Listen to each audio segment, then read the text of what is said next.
Right, well, officially, good morning this time to everyone, and so happy to be here again. We have a new year, hopefully a new grasp on spirit,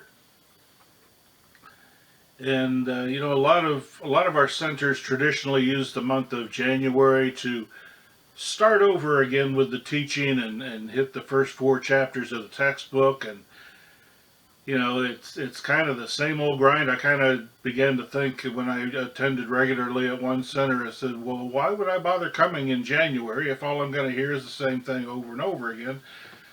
So, as part of my ministry, I've made it a point to shake things up a little bit and not do that.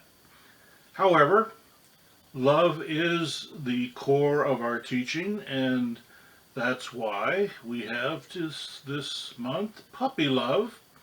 And no, it's not a senior's lament for letting Tawney W get away decades ago. And in fact, I say Tawney W because I'm not even 100% sure what her last name was. That's how long ago it was. And, I don't even know if she knew her family was moving that summer. I just know that when she didn't come back to class in September, it was a horrible shock for me and the other boys in our fourth grade class that Tawny wasn't there anymore, and we didn't know why or where she had gone. No, I'm not talking about that kind of puppy love. I'm talking here about the real deal. You see, I've been spending a fair amount of time in the presence of puppies lately, enjoying the therapeutic value of their ceaseless energy, fearless play, and the ability to sleep on an industrial scale. These animals are incredible. Both when we were dog sitting for a friend and over Christmas, I had the fun of enjoying my in laws' three dogs and two cats, watching them play with our dog. And they just never stopped until they did, and then they just collapse on the floor and sleep through anything, and then get up and start all over again playing. And if you've ever wondered what life would be like had we not indulged ourselves the fruit from the tree of knowledge that fateful day back in the garden, just look at the life of a puppy with a good home. I have known for a long time that puppies are conduits through which spiritual love flows unimpeded by any suggestion of judgment. Leave the puppy alone for a minute or a day, it will greet you with equal enthusiasm when you return. Just like spirit. We too are conduits for spiritual love. We too can allow love to flow through us unencumbered by judgment. And at first, when we are born, when we are very young, we do. Don Miguel Ruiz, writing in the Fifth Agreement, the follow-up to his Four Agreements book, A Practical Guide to Self-Mastery, writes, before domestication, we don't care what we are or what we look like. Our tendency is to explore, to express our creativity, to seek pleasure and avoid pain. You see, there's nothing in our DNA to stop pure spiritual love from flowing through our thoughts or actions. Spirit is love, and spirit is infinite. It follows, and this is why science is in the name of our teaching, it follows that love too is infinite. So in our natural state, only love exists. But we do become domesticated, don't we? The rock group Pink Floyd expresses it best in their 1979 album, The Wall. We don't need no education, we don't need no thought control. No dark sarcasm in the classroom. Teachers, leave them kids alone. Hey, teachers, leave them kids alone. All in all, it's just another brick in the wall. Now, I would love to entertain you here with the terrific guitar riff that accompanies these lyrics, but alas, my early musical education involved an accordion and it's just not as impressive. What is impressive, though, is how easily we become contaminated with the litany of false beliefs heaped upon us by well-meaning loved ones and guardians. Hey, teachers, leave them kids alone. We are served up a menu of expectations and shown a million routes to failure. All in all, it's just another brick in the wall. Some lucky few learn along the way that failure is an acceptable option. Failure is spirit letting us know we are out of alignment. Spirit is not judging our failures because those failures are just another expression of spiritual love. Letting us know we are out of alignment gives us the opportunity to realign ourselves. The freedom of choice we acquired when partaking of that fateful fruit of knowledge allows us to reject realignment, and Spirit is okay with that too. Patrick Geddes, a Scottish biologist and sociologist, writes that some people have strange ideas that they live by money. They think energy is generated by the circulation of coins, whereas the world is mainly a vast leaf colony growing on and forming a leafy soil, not a mere mineral mass, and we live not by the jingling of our coins, but by the fullness of our harvest. Isn't it strange that the goal of our governments is to create and sustain a strong economy, often ignoring the needs of the people for the sake of numbers whose value is fully fictional? You know, there was a time in human development when our biggest worry was where our next meal would come from. And for too many in our world today, nothing has changed. Every other living thing that has existed on this planet has done so without money. Puppies do not know the value of money. In fact, mine chewed up my debit card and showed it to me with such pride of accomplishment I could not even be upset about it. Now, my childhood was not as bleak as Tiny Tim's and A Christmas Carol by Dickens, but I, like many of you, shared the experience of love on a budget growing up.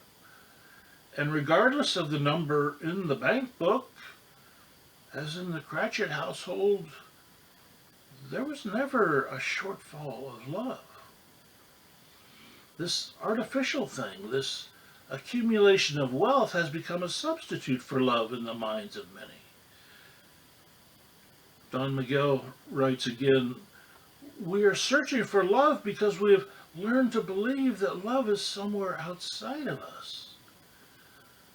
Well, we know as spiritual mind students that love is an inside job. Spirit is within. Spirit is throughout.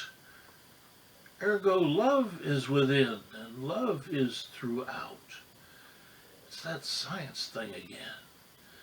Puppies are not searching for love. They are love and exist only to share it, to direct it into our lives without judgment, without limit, and without hesitation. We have been taught by our well-meaning common consciousness that love is elusive, discriminating, and even sometimes not meant for everyone? Hey, teachers, leave them kids alone. All in all, it's just another brick in the wall. We collect these bricks one by one, building a wall that isolates us from our true nature, that unity with spirit, our unity with love. We accept the lies spoon fed us because we are taught that this is what love looks like. We are taught we will be loved when we are better than everyone else, prettier, smarter, richer. Don Miguel writes again, you don't need to compete with anybody. You don't need to compare yourself with anybody. You just need to be what you are, to be love. Be but real love. Not the kind of love that possesses you and makes you believe in love. Not the love that makes you become jealous and possessive of others and puts you directly in hell with all the tortures and punishments of hell. Not the love that makes you sacrifice in the name of love or makes you hurt yourself and hurt others in the name of love. Or, might I suggest, in the name of God. The symbol of love has become so distorted, our understanding of God, if you will. Real love is what you were born with. Real love is what you are. And I'll add, real love is what a puppy demonstrates whether you come home from work at 6 in the evening or 4 o'clock in the morning. Real love, spiritual love, is unconditional and unlimited. Contrary to popular belief, love is not drama. Spiritual love is our natural state of being. It is how we enter the world. Writing in the Science of Mind textbook, Ernest Holmes says this, but the great love of the universe must be one with the great law of its own being, and we approach love through the law. This is the teaching, love and law, as the love of God is perfect. So the law of God is also perfect, and we must understand both. And he's introducing here the concept that though spirit is love and spirit is all this perfection, beauty, and joy that we understand it to be, there is also a mechanism by which we interact with it. And he's introducing the concept here that now we've got to understand how that works. How we are not just thrown hither and thither by the whims of some power that we have no control over. No, in fact, we have extreme control over how this power interacts with us. And that's what the Science of Mind teaching is so much about. And again, the science of mind, knowing about love, knowing what spirit is, forms the foundation for understanding. And for most of us, a fair amount of unlearning must be exercised to allow the light of truth to shine through. We must deconstruct our wall. Hey, teachers, leave them kids alone. Now, ironically, we employ teachers to help us in that deconstruction. You see, spirit is always functioning within us. Whether we recognize or understand it is irrelevant. It's there. Why? It's infinite. Remember, always there throughout everything. Whether we accept it or not, it's working. It's like sun and sunshine. It's always shining. Our planet may have its back to it for a while, about half the day, but it's still shining, and on the other side, It's bright and sunny. The law is always active. Spirit is always hearing what we believe and acting on that because it has no choice. The light of Spirit is always shining. We feel its warmth radiating through our wall, even though we cannot see it. So it starts with a feeling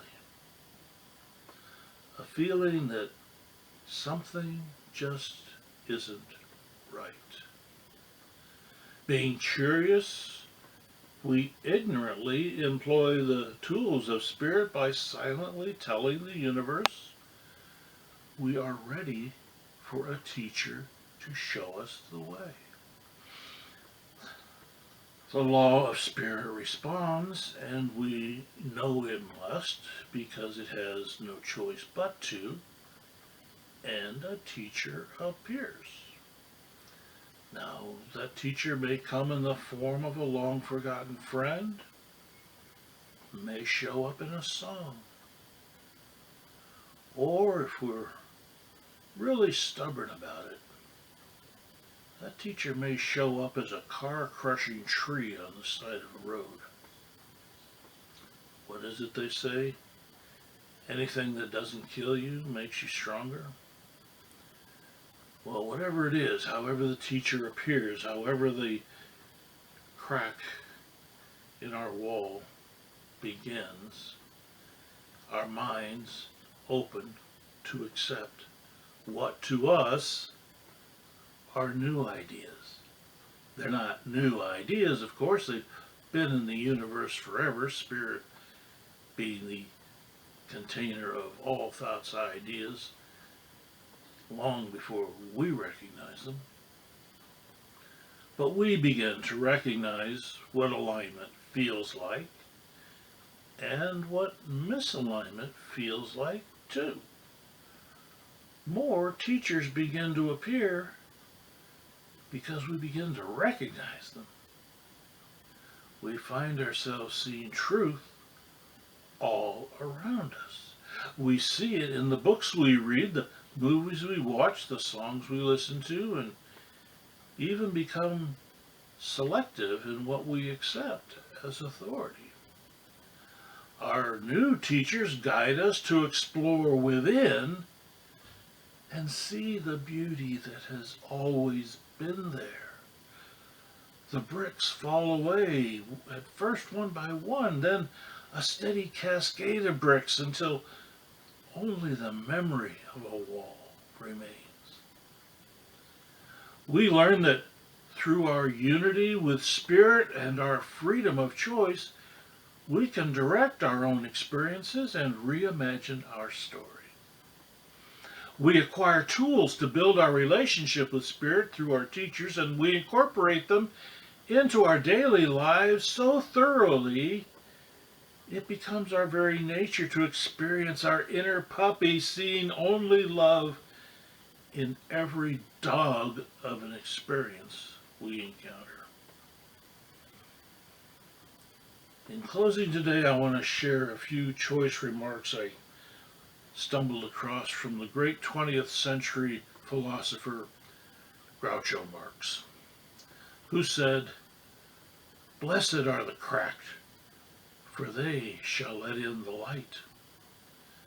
He is reminding us here that those who follow blindly may as well have their eyes shut, for they will never see anything new, experience anything not already defined, or discover what may be lying at their feet. Only those willing to leave the boundaries of our self-imposed prisons will ever be able to blossom and grow, and only those willing to blossom and grow can be the pathfinders able to lead the rest of us out of complacency.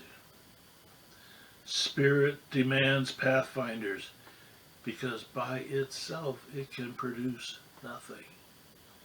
So blessed are the cracked, for it is they who provide the chaos out of which all growth occurs. Groucho also cautioned, be open-minded, but not so open-minded that your brains fall out. Listen to all points of view, even those you don't agree with, but don't let yourself be deluded and dragged into mindless, blind obedience to those who claim to be the only source of truth. Spirit does not judge, but it does discriminate. Spirit will poison you if you tell it to, but it's still poison and will result in misalignment. And finally, this from Groucho Marx. If you're not having fun, you're doing something wrong. So go find a dog park near you and watch the puppies play. Note how loving, fearless, and indiscriminating they are. And if you should happen to run into Tawney W, no, I think I'll just let that memory be.